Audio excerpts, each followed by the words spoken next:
तो बच्चों, हम विज्ञान का पाठ 2 पढ़ रहे थे। हमने अब तक 2 भागों में पोषक पदार्थों के बारे में काफ़ी कुछ जान लिया है। आज के भाग में हम विटामिन और खनिज लवणों की बात करने वाले हैं। खनिज लवण और विटामिन भी हमारे स्वास्थ्य के लिए, हमारे शरीर के लिए अत्यंत आवश्यक पोषक पदार्थ हैं और इन पोषक पदार्थों के कार्यों को भी हमें जानना है। तो बच्चों, शुरू करते हैं। विटामिन और खनिज लवणों की जब हम बात करते हैं तो पहला विटामिन जो महत्वपूर्ण है वो कौन सा है? Vitamin A. विटामिन ए हमारी त्वचा को और हमारी आँखों को स्वस्थ रखता है। आपके शरीर की जो त्वचा है उस त्वचा को और आपकी आँखों को स्वस्थ रखने में ये विटामिन महत्वपूर्ण भूमिका निभाता है। तो बच्चों, विटामिन ए हमें किससे मिलता है? तो आप देख सकते हैं, दूध से, मछली के तेल से। ये दूध है, ये मछली का तेल है। उसके अलावा गाजर से, पपीते से, आम से, इन सभी चीज़ों से हमें क्या मिलता है? विटामिन ए मिलता है। अगले विटामिन की बात करते हैं, विटामिन बी। विटामिन बी वास्तव में कई सारे विटामिनों का एक समूह है, इसलिए इसे क्या कहते हैं? विटामिन बी कॉम्प्लेक्स कहते हैं। बच्चों, विटामिन बी कॉम्प्लेक्स में विटामिन के कई सारे समूह सम्मिलित हैं। Vitamin B1, vitamin B2, vitamin B6, vitamin B12, ये अलग अलग विटामिनों को विटामिन बी कॉम्प्लेक्स में सम्मिलित किया जाता है। अब विटामिन बी कॉम्प्लेक्स हमें किन चीज़ों से मिलता है? तो इसके मुख्य स्रोत जो हैं वो हैं दूध, अंडा, मांस, सूखे मेवे आदि। तो ये सभी चीज़ें आपको विटामिन बी प्रदान करती हैं।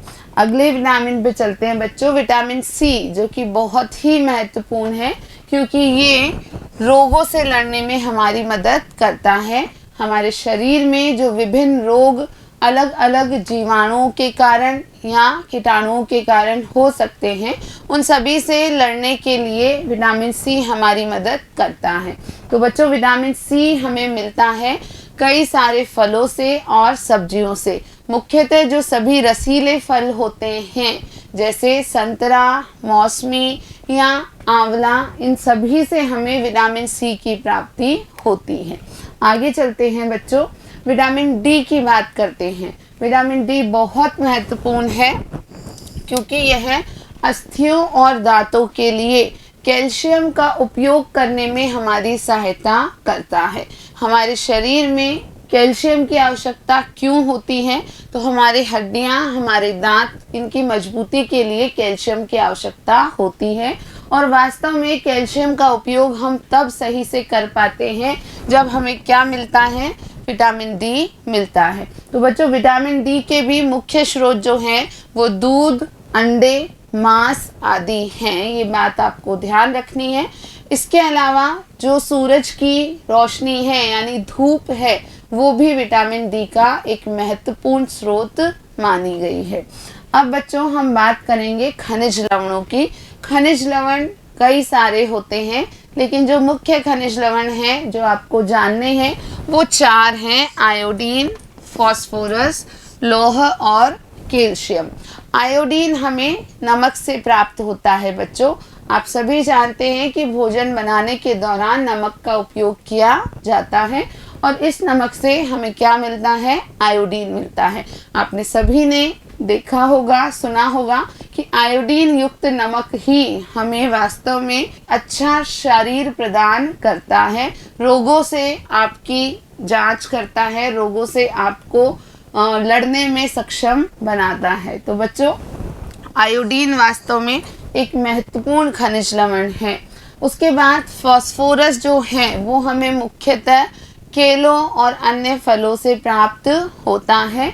इसके बाद लौह की बात करते हैं हम, तो लौह भी हमारे शरीर में रक्त की जो पूर्ति है, रक्त को बनाए रखने के लिए आवश्यक है और लौह हमें प्राप्त होता है कई सारी चीज़ों से, जैसे चने से, गुड़ से, बैंगन से, इन चीज़ों से हमें लौह की पूर्ति होती है। उसके अलावा कैल्शियम एक महत्वपूर्ण खनिज लवण है और कैल्शियम हमें किससे मिलता है? दूध से, पनीर से कैल्शियम की पूर्ति होती है। तो बच्चों ध्यान ये रखना है, खनिज लवणों की आवश्यकता हमारे शरीर को कुछ ही मात्रा में यानी थोड़ी ही मात्रा में होती है और ये सभी खनिज लवण जो हैं हम किसी न किसी रूप में हमारे शरीर में लेते ही हैं। अगली कक्षाओं में बच्चों हम बात करेंगे कुछ ऐसे रोगों की जो हो सकते हैं यदि आप सही मात्रा में सभी पोषक पदार्थों को ग्रहण नहीं करते हैं। तो बच्चों आज हमने सभी विटामिन जो मुख्य विटामिन हैं उनके बारे में चर्चा की, उसके अलावा हमने खनिज लवणों की थोड़ी सी चर्चा की। अगली कक्षा में हम संतुलित आहार की बात करेंगे। आज के लिए इतना ही, मिलते हैं अगले भाग में। वीडियो देखने के लिए बहुत बहुत धन्यवाद।